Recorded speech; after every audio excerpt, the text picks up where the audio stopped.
Hello there, and welcome to the Marketing SOS Show. This is episode number 71, and I'm your host, Eric E. Here on the show, it's all about me trying to help listeners like yourself with whatever questions they have in the areas of marketing. I do my very best to give you the right answers, or at least perhaps answers that will help you get to the right answer. Now, on today's episode, this is one of my favorite topics, strangely, as I do mention, and it's managing campaigns, managing marketing campaigns, and just really it comes down to specifically project management, but from a marketing perspective. Something, I don't know why, I just love organizing things, making things work, building a well-oiled machine. So we'll hear from Natalie in just 1 second.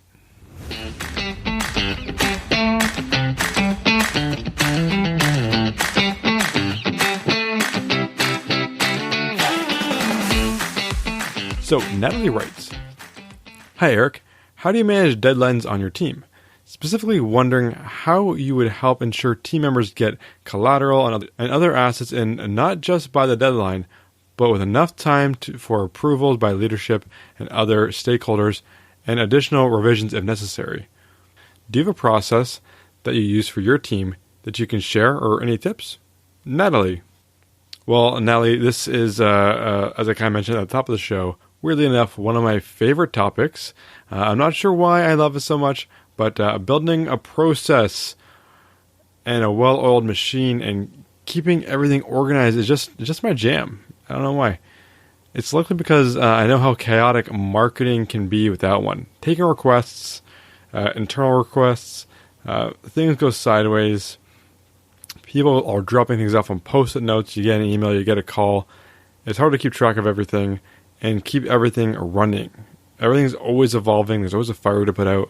So you need a system, a process that you can follow, that you can rely on. Now, you may not have to live by it. You have to be flexible and adapt when necessary. But you got to have a foundation. Otherwise, you're just going to be juggling or spinning a lot of plates. And I am very mediocre at juggling and spinning plates. So I hate doing that. So that's why you need a process. So what you need to do is start actively managing projects. You need to break every facet of a project down by timelines. The time it takes to get an approval, the time each component will take to do. Leave some time for revisions as well. Figure out all that stuff and work backwards to find out how early you need to start. Always build in buffers for yourself when things get busy, as they always do. So what I would recommend doing, Natalie, is start tracking the jobs or the projects that you're working on and look for common ones. Like, are you doing a newsletter every week? Are you refining the email marketing every single week, adding imagery? Are you running paid ads? Are you running billboards every year? Look at those reoccurring projects. Don't worry about the outliers for now, but the reoccurring ones, and outline that process. Know how long and how far back each thing takes. Build in your revision times, and really start working on it way earlier than you probably are now. You're probably running around the last minute, getting things done, going past deadline. I've been there. We've all been there. It's tough. So look for the common ones that you can plan for, and then slowly work in the outliers where you can. Now, you need a good project management tool. So check out Asana, Monday.com, Workfront. There's a ton of other ones out there. You can go for a free tool like Trello for project management, or if you even want to go old school with a whiteboard, as long as you're tracking where things are and how long is left on them before they're due. Now, I mentioned whiteboard there, but really there's so many advantages to keeping all this in the cloud on a project management tool like Asana or Monday.com. I love Workfront, but it's definitely a little more robust in terms of what you may need to start out with this. But definitely get some kind of digital tool. You need to be able to track all the projects and see where your overall calendar is at.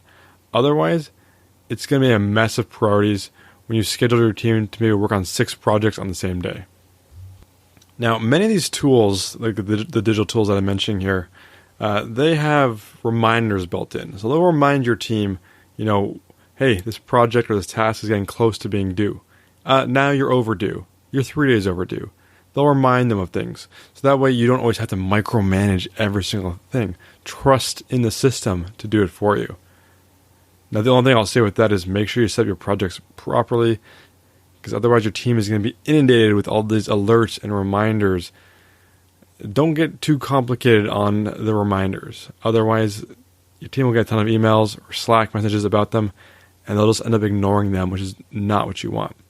So, again, with your clients, some of these systems will also give them reminders that, hey, you got to approve this. You haven't approved this yet.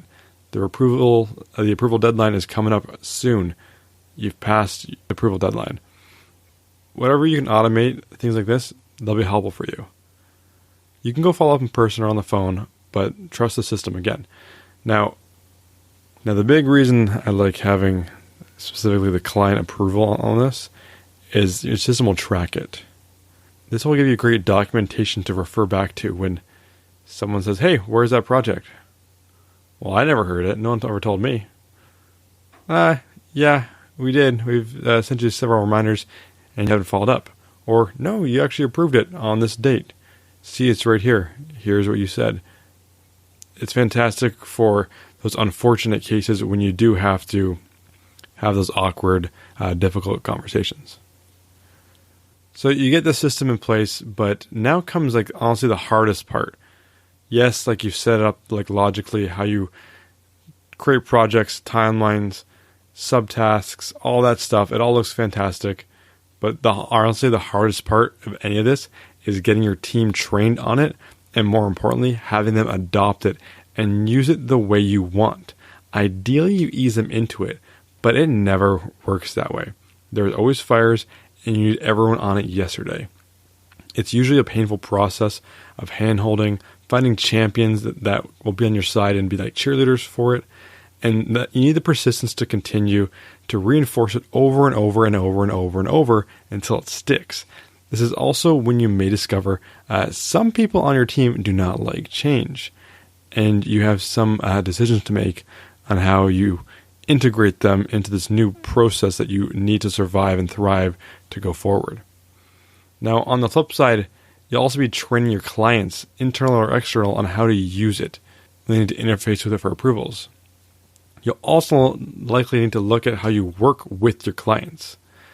I'm sure like the rest of us, you get lots of last-minute requests that may not fit neatly into your workflow you built for yourself.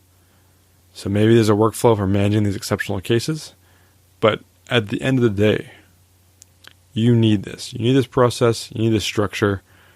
Otherwise, marketing, especially with clients, can be crazy. So get some sanity and get yourself a system like this.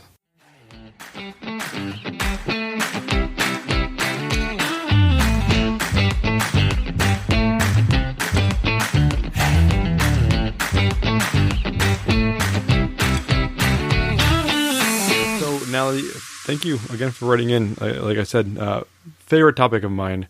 Love building these processes. I love building these workflows, and I love seeing them in action and just the peace and calm that they bring to an otherwise chaotic office or work environment. Now, maybe peace and calm is not the right word because you're still going to bust your butt to get everything done, but at least you're not going to be going home with this weird level of anxiety and stress, wondering if everything is on track, and going into work the next day and seeing some email with an exclamation mark about something that you totally forgot that is now past due from a high importance client or internal stakeholder that you remember about now, but it completely slipped your mind. No one else remembered, but that client sure did.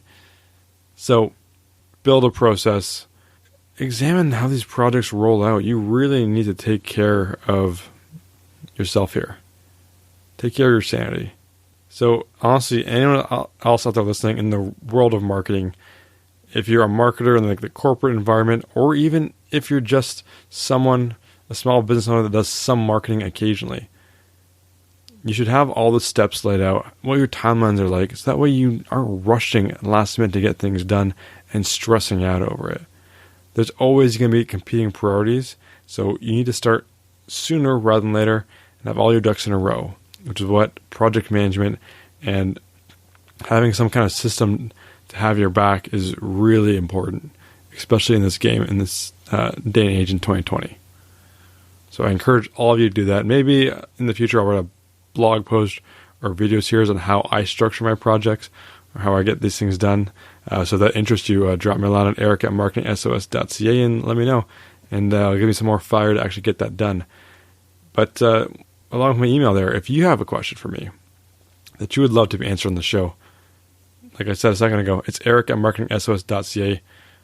Drop me a line. I'm here for you. I'm here to help. So take advantage of me while you can. And if you could be so kind to leave the show, Marketing SOS, a ratings and review, and whatever podcast player you use, that would be very appreciated. It helps grow the show for years to come. So with that, my name is Eric Yee. Thank you so much for listening, and I am out.